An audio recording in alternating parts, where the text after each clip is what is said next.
Hello साथियों, नमस्कार। जैसे कि आपको पता है आज है 15 अगस्त 2025 दोस्तों। आज है स्वतंत्रता दिवस यानी कि हैप्पी इंडिपेंडेंस डे की आप सभी लोगों को मेरी तरफ से ढेर सारी शुभकामनाएं दोस्तों।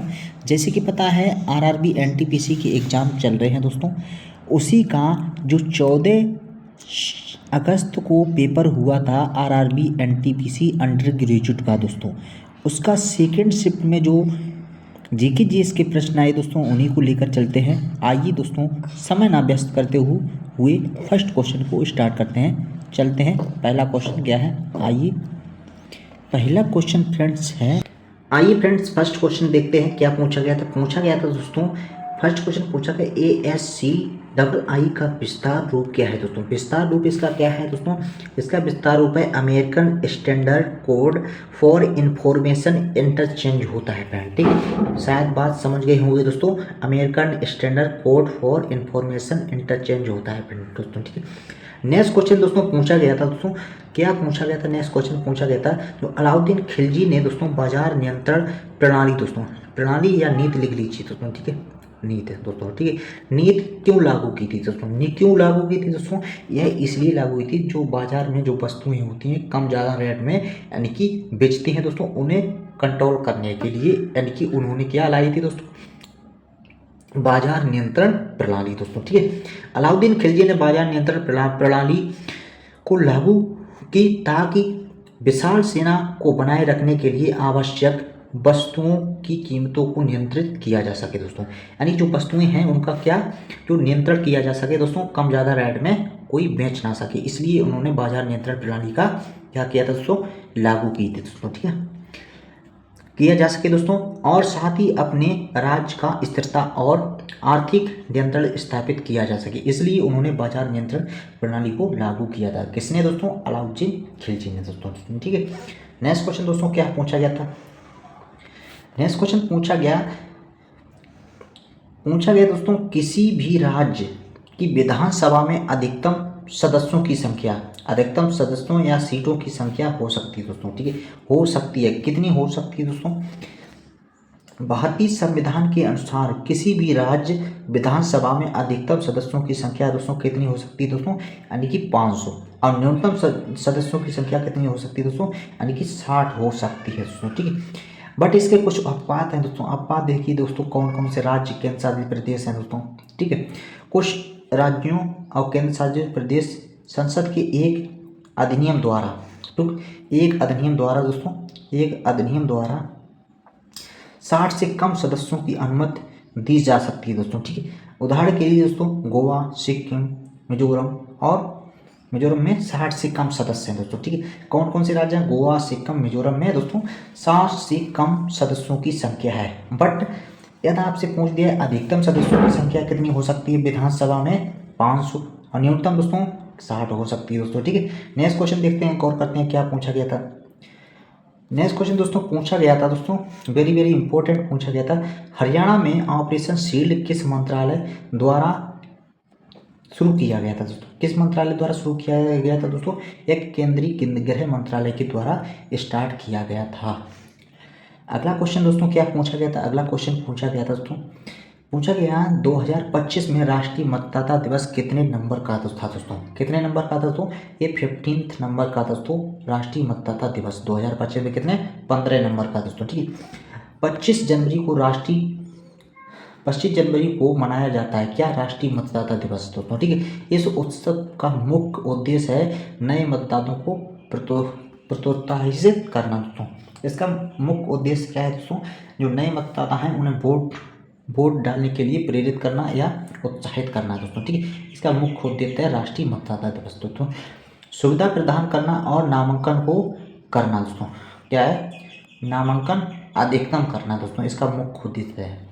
ठीक है, खासकर नए मतदाताओं को के लिए है दोस्तों। ठीक है, यह दिवस क्यों मनाया जाता है दोस्तों, क्यों मनाया जाता है, ये मनाया, यदि आपसे पूछा यह दिवस क्यों मनाया जाता है, तो 25 जनवरी 1950 को भारत निर्वाचन आयोग की क्या स्थापना की गई थी दोस्तों। ठीक है, स्थापना की गई थी दोस्तों, बट इसके उपलक्ष्य में मनाया जाता है दोस्तों। ठीक है, हरे पूरे देश में मनाया जाता है। बट ये स्टार्ट कब होती है, यानी कि भारत निर्वाचन आयोग की स्थापना 25 जनवरी 1950 को, सॉरी हाँ 1950 को, यानी कि देख सकते हो 1950 को हुई थी दोस्तों भारतीय निर्वाचन आयोग की स्थापना।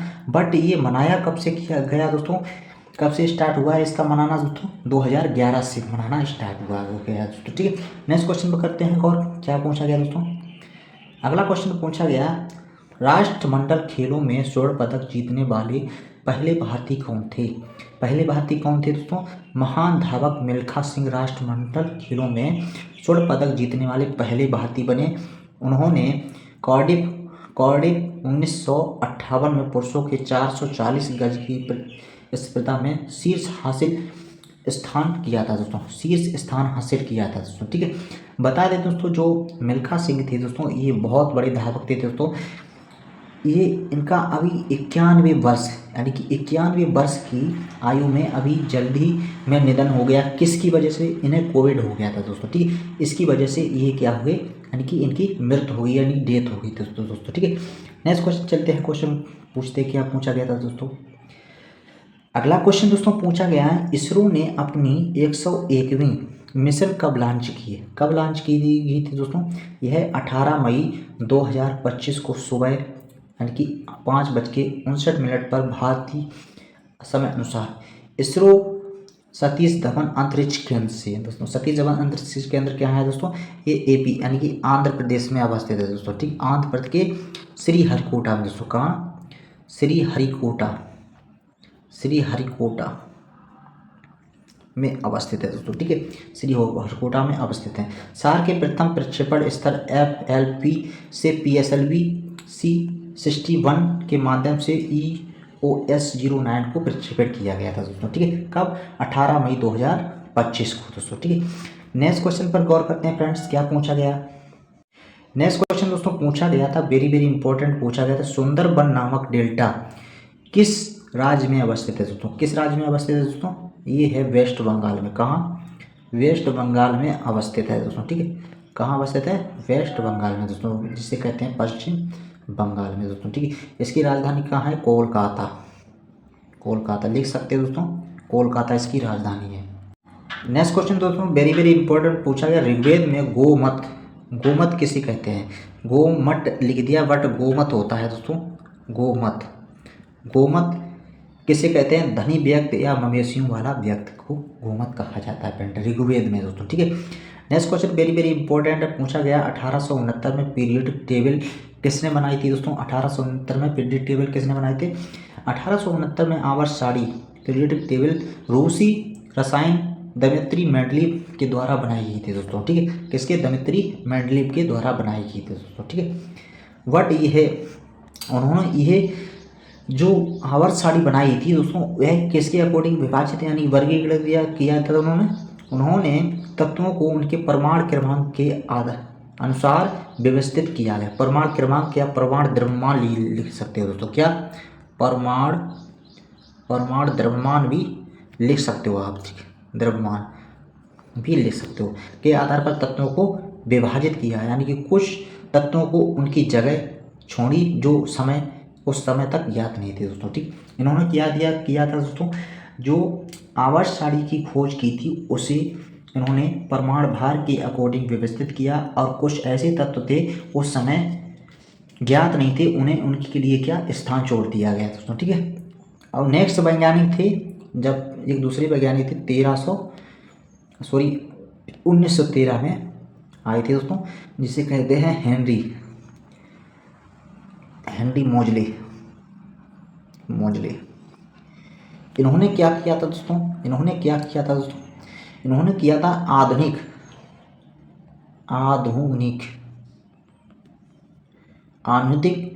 आवर्त सारणी का दी थी दोस्तों। आधुनिक आवर्त सारणी का किसने दी थी दोस्तों, यानी कि हेनरी मोजले ने 1913 ईस्वी में दोस्तों। ठीक है, अब इन्होंने किसके आधार पर वर्गीकरण किया था, इन्होंने क्या, परमाणु क्रमांक के आधार पर वर्गीकृत किया था, परमाणु क्रमांक के आधार पर। ठीक है, परमाणु क्रमांक के आधार पर। और जो दमित्री मोजले थे दोस्तों, यानी कि सॉरी दवित्री मेंडलीव थे दोस्तों, उन्होंने क्या परमाणु द्रव्यमान के आधार पर वर्गीकृत किया गया था दोस्तों ठीक है। इतनी बात शायद आप समझ गए होंगे दोस्तों। अब चलते हैं नेक्स्ट क्वेश्चन पर। नेक्स्ट क्वेश्चन दोस्तों पूछा गया SC ST महिलाओं का आरक्षण पंचायत में लिख दी, पंचायत में किस अनुच्छेद के तहत दिया गया, किस अनुच्छेद के तहत दिया गया दोस्तों आरक्षण। दोस्तों अनुच्छेद 243D में पंचायतों में सीटों का आरक्षण प्रावधान करता है, जिसे कम से कम एक तिहाई सीटें SC ST महिलाओं के लिए आरक्षित होती हैं दोस्तों, आरक्षित हैं या होती हैं दोस्तों ठीक है। यानी कि जितनी मान लीजिए सीटें हैं, कितनी 90 सीटें हैं, तो यानी कि 30 सीटें क्या होती हैं, किसी भी के लिए होती हैं, यानी कि महिलाओं के लिए होती हैं दोस्तों ठीक है, आरक्षित, यानी कि 1/3 दोस्तों। कुल सीटों का कितना 1/3 महिलाओं के लिए आरक्षित होती हैं दोस्तों ठीक है, SC ST। नेक्स्ट जानकारी के लिए दोस्तों क्या पूछा गया दोस्तों, यदि आपसे पूछ दिया जाए अनुच्छेद 330 में लोकसभा में और 332 में राज्य विधानसभा में SC ST महिलाओं के लिए क्या आरक्षण का प्रावधान करता है दोस्तों, आरक्षण सीटों का आरक्षण प्रावधान करता है दोस्तों ठीक है। अगला क्वेश्चन दोस्तों पूछा गया था दोस्तों RRB NTPC में अनुच्छेद 300A किस अधिकार को मौलिक अधिकार से हटाकर कानूनी अधिकार बना दिया गया दोस्तों ठीक है। कौन सा संविधान संशोधन था अनुच्छेद 300A को, जिसे 44वें संविधान संशोधन 1978 अधिनियम 1978 द्वारा शामिल किया गया था दोस्तों ठीक है, 1978 के द्वारा शामिल किया गया था ठीक है। अब यह क्या है दोस्तों, इसमें क्या मुख्यतः दोस्तों, मुख्यतः यह प्रावधान करता है जो आर्टिकल 300A है दोस्तों, किसी भी व्यक्ति को उसकी संपत्ति से कानून के अधिकार के बिना वंचित नहीं किया जा सकता ठीक है। यानी कोई भी व्यक्ति है, उसकी जो भी संपत्ति है कानून के अधिकार के बिना उसे उस संपत्ति से वंचित नहीं किया जाएगा दोस्तों ठीक है। यह इसका मुख्य उद्देश्य है आर्टिकल 300A का दोस्तों ठीक है। इससे क्या, पहले ये मौलिक अधिकार हुआ करता था, बट इसे अब यानी कि विधिक या कानूनी अधिकार बना दिया गया ठीक है। नेक्स्ट क्वेश्चन दोस्तों पूछा गया, नेक्स्ट क्वेश्चन आहार रेशा मानव की किस प्रक्रिया में मदद करता है, मानव की किस प्रक्रिया में मदद करता है दोस्तों। इसमें ऑप्शन के अकॉर्डिंग दोस्तों यदि पाचन होगा तो पाचन इसका आंसर सही होगा, या तो मल त्याग इसका आंसर सही होगा ठीक है, मल त्याग में सहायता करता है दोस्तों ठीक है, मदद करता है दोस्तों ठीक है। नेक्स्ट क्वेश्चन दोस्तों बिहार की प्रसिद्ध चित्रकार इसमें कौन सी थी दोस्तों, बिहार की चित्रकार इनमें से कौन सी दोस्तों थी, मधुबनी चित्रकला, जिसे मिथिला पेंटिंग भी कहते हैं, इसे क्या कहते हैं, मिथिला पेंटिंग भी कहते हैं दोस्तों ठीक है। नेक्स्ट क्वेश्चन दोस्तों वेरी वेरी इंपॉर्टेंट था, जो राज्य के पुनर्गठन आयोग के अध्यक्ष कौन थे दोस्तों ठीक है।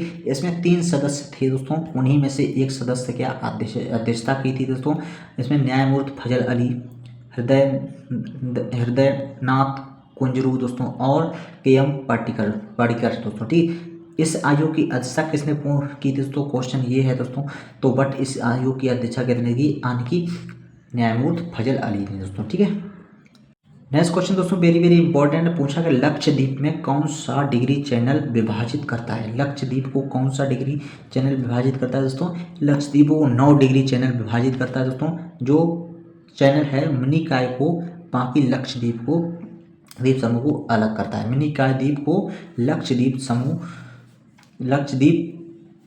समूह से अलग करता है दोस्तों ठीक है। ये भी क्वेश्चन है दोस्तों, पूछा गया अंडमान निकोबार द्वीपों को कौन सा जलडमरू अलग करता है, अंडमान और निकोबार द्वीप समूह को, द्वीपों लिख लीजिए दोस्तों, द्वीपों को कौन सा जलडमरू अलग करता है, कौन सा 10 डिग्री चैनल दोस्तों ठीक है। नेक्स्ट क्वेश्चन दोस्तों नेक्स्ट क्वेश्चन क्या पूछा गया था दोस्तों, पूछा गया था हाल में ही भारत का पहला जैविक मत्स्य पालन क्लस्टर कहाँ शुरू किया गया दोस्तों, ये सिक्किम राज्य में शुरू किया गया था दोस्तों ठीक है। नेक्स्ट क्वेश्चन की बात करते हैं, पूछा गया रानी अवंतीबाई का संबंध किस राज्य से है, दोस्तों, ये किस राज्य से संबंध रखती हैं दोस्तों, मध्य प्रदेश से दोस्तों ठीक है। अगले क्वेश्चन की बात करते हैं दोस्तों, अगला क्वेश्चन क्या पूछा गया था, नीति आयोग के द्वारा जारी राजकोषीय स्वास्थ्य सूचकांक में कौन सा राज्य शीर्ष पर रहा है, दोस्तों, यानी कि उड़ीसा राज्य दोस्तों ठीक है। अगला क्वेश्चन आरआरबी एनटीपीसी में पूछा गया, तो भारत में सबसे पहले कौन आया था? सबसे पहले कौन आया था दोस्तों? 1498 में दोस्तों जो पुर्तगाली था दोस्तों वास्को डिगामा, जिसने भारत की खोज की थी 1498 में, वह भारत में सबसे पहले आया था दोस्तों। डिटेल से जानकारी प्रोवाइड करते हैं दोस्तों, ये दोस्तों दे सकते हो दोस्तों। ये था दोस्तों जो भारत में सबसे पहले पुर्तगाली नाविक वास्को डिगामा आए थे। उन्होंने 1498 में समुद्र के रास्ते से भारत की खोज की और कालीकट में उतरे दोस्तों। जहाँ कालीकट में उतरे तो वहाँ के राजा कौन थे दोस्तों? जमोरिन। कौन थे दोस्तों? जमोरिन। जमोरिन ने क्या किया था दोस्तों? इसका जो वास्को डिगामा था दोस्तों, उसका स्वागत किया था दोस्तों। ठीक है, नेक्स्ट क्वेश्चन पर गौर करते हैं, क्या पूछा गया। अगला क्वेश्चन दोस्तों पूछा गया था, रेडियो सक्रियता का मान कितना होता है? कितना होता है वो दोस्तों ये पूछा गया दोस्तों। ठीक है, रेडियो सक्रियता का मान इसे रेडियो धर्मिता भी कहा जाता है। को क्यूरी जो रेडियो सक्रियता या रेडियो धर्मिता होता है, उसका मात्रक क्यूरी या बैकरल से भी मापा जाता है। क्यूरी या बैकरल से भी मापा जाता है दोस्तों। एक क्यूरी बराबर दोस्तों कितना होता है, कितने बैकरल होता है? 3.7 10⁻10 होता है दोस्तों। ठीक है, 10 बैकरल होता है दोस्तों। बैकरल होता है दोस्तों। ठीक है, बैकरल के बराबर होता है। नेक्स्ट क्वेश्चन क्या पूछा गया था, आइए चलते हैं, गौर करते हैं। नेक्स्ट क्वेश्चन लास्ट क्वेश्चन है दोस्तों। यह पूछा गया था, जो राज्य में कानून लागू करने के लिए किसकी सलाह मान्य होगी? जो राज्य में कोई भी राज्य है, मान लीजिए, उसमें कानून लागू करने के लिए किसकी सलाह मान्य होगी दोस्तों? यदि मान लीजिए उस टाइम राज्यपाल है दोस्तों, तो राज्यपाल की मान्य होगी दोस्तों। राज्य की राज्यपाल में तो देश में किसकी होती है? राष्ट्रपति होती है दोस्तों। बाई चांस मान लीजिए राज्यपाल नहीं है दोस्तों, तो किसकी मान्य होगी? राष्ट्रपति की होगी दोस्तों। ठीक, किसकी कानून लागू करने की सलाह किसकी मान्य होगी? राष्ट्रपति की होगी दोस्तों। ठीक है, इतना बात शायद आप समझ गए होंगे दोस्तों। और जो एग्जाम में क्वेश्चन पूछा गया उसमें राष्ट्रपति उसका एग्जाम में आंसर सही था दोस्तों। ठीक है, ये थे दोस्तों आज के कुछ महत्वपूर्ण प्रश्न दोस्तों। मैं आशा करता हूँ मेरे द्वारा बताई ये जानकारी आपको पसंद आई हो, तो चैनल को अधिक से अधिक लाइक, शेयर एंड सब्सक्राइब करना ना भूलें। मैं इसी उम्मीद पर यही वीडियो समाप्त करता हूँ। मिलते हैं नेक्स्ट वीडियो में, तब तक के लिए जय हिंद, जय भारत।